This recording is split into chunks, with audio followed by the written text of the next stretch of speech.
ಈ ಜಗತ್ತಿನ ಅತ್ಯುತ್ತಮ, ನಿಷ್ಕಪಟ ಮತ್ತು ಸತ್ಯವಾದ ಗುರು ಪ್ರಕೃತಿಯೇ. ಗುರು ಪೂರ್ಣಿಮೆಯ ಈ ವಿಶೇಷ ಸಂದೇಶ. ಈ ಜಗತ್ತಿನ ಅತ್ಯುತ್ತಮ, ನಿಷ್ಕಪಟ ಮತ್ತು ಸತ್ಯವಾದ ಗುರು ಯಾರು? ಅದು ಯಾವುದೇ ವ್ಯಕ್ತಿಯಲ್ಲ, ಪ್ರಕೃತಿ.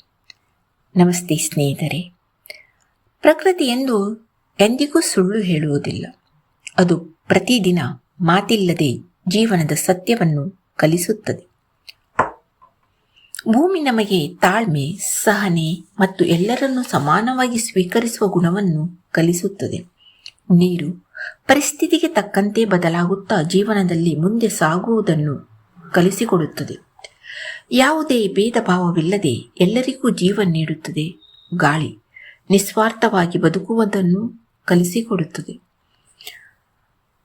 ಮರಕ್ಕೆ ಕಲ್ಲು ಹೊಡೆದವರಿಗೂ ನೆರಳು ಮತ್ತು ಹಣ್ಣು ಕೊಡುವ ಮನಸ್ಸು ನಿಜವಾದ ಸಂಪತ್ತು ಎಂದು ಮರ ನಮಗೆ ಕಲಿಸಿಕೊಡುತ್ತದೆ. ಪ್ರತಿದಿನ ಸಮಯಕ್ಕೆ ಉದಯಿಸಿ ಯಾವುದೇ ನಿರೀಕ್ಷೆ ಇಲ್ಲದೆ ತನ್ನ ಕರ್ತವ್ಯವನ್ನು ಮಾಡುತ್ತಾನೆ ಮತ್ತು ಕರ್ತವ್ಯ ನಿಷ್ಠೆಯನ್ನು ಕಲಿಸುತ್ತಾನೆ ಸೂರ್ಯದೇವ. ಹೂವು ತನ್ನ ಆಯುಷ್ಯ ಕಡಿಮೆ ಇದ್ದರೂ ಪರಿಮಳವನ್ನು ಹಂಚುತ್ತದೆ. ಜೀವನ ಎಷ್ಟೇ ಚಿಕ್ಕದಿದ್ದರೂ ಇತರರ ಬದುಕನ್ನು ಸುಂದರಗೊಳಿಸಬೇಕು ಎಂದು ಕಲಿಸಿಕೊಡುತ್ತದೆ.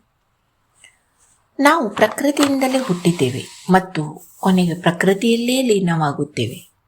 ನಮ್ಮ ದೇಹ ಪಂಚಭೂತಗಳಿಂದ, ಭೂಮಿ, ನೀರು, ಗಾಳಿ, ಅಗ್ನಿ ಮತ್ತು ಆಕಾಶದಿಂದ ನಿರ್ಮಾಣವಾಗಿದೆ.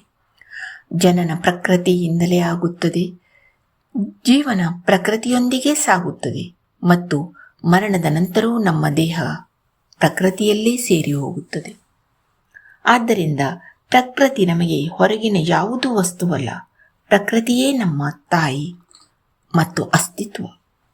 ನಮ್ಮ ದೇಹದ ಪ್ರತಿಯೊಂದು ಉಸಿರು, ಪ್ರತಿಯೊಂದು ಹೃದಯದ ಬಡಿತವು ಪ್ರಕೃತಿಯ ಕೊಡುಗೆ. ಅದಕ್ಕಾಗಿ ಪ್ರಕೃತಿಯನ್ನು ಪ್ರೀತಿಸುವುದು ಎಂದರೆ ನಮ್ಮನ್ನೇ ನಾವು ಪ್ರೀತಿಸುವುದು. ಪ್ರಕೃತಿಯನ್ನು ಕಾಪಾಡುವುದು ಎಂದರೆ ನಮ್ಮ ಜೀವನವನ್ನೇ ಕಾಪಾಡುವುದು. ಪ್ರಕೃತಿಯೇ ನಮ್ಮ ಮೊದಲ ಗುರು, ನಮ್ಮ ತಾಯಿ ಮತ್ತು ನಮ್ಮ ನಿಜವಾದ ಆಶ್ರಯ. ಆದ್ದರಿಂದ ಪ್ರಕೃತಿಯೇ ಜಗತ್ತಿನ ಅತ್ಯುತ್ತಮ ಮತ್ತು ಸತ್ಯವಾದ ಗುರು. ಸರಿಯಾದ ಜ್ಞಾನವನ್ನು ಯಾರು ಹೇಳಿದರೂ ಅದನ್ನು ಸ್ವೀಕರಿಸಬೇಕು. ಅದು ನಮಗಿಂತ ಚಿಕ್ಕವರಿಂದ ಬಂದಿರಲಿ, ದೊಡ್ಡವರಿಂದ ಬಂದಿರಲಿ, ಯಾರಿಂದಲೂ ಬಂದಿರಲಿ. ಜ್ಞಾನ ಸತ್ಯವಾಗಿದ್ದರೆ ಅದನ್ನು ಕಲಿಯಬೇಕು. ಕಲಿಯುವ ಮನಸ್ಸು ಇರುವವನಿಗೆ ಇಡೀ ಜಗತ್ತೇ ಒಂದು ಗುರು. ಗುರು ಪೂರ್ಣಿಮೆಯ ತಮಗೆಲ್ಲರಿಗೂ ಹಾರ್ದಿಕ ಶುಭಾಶಯಗಳು.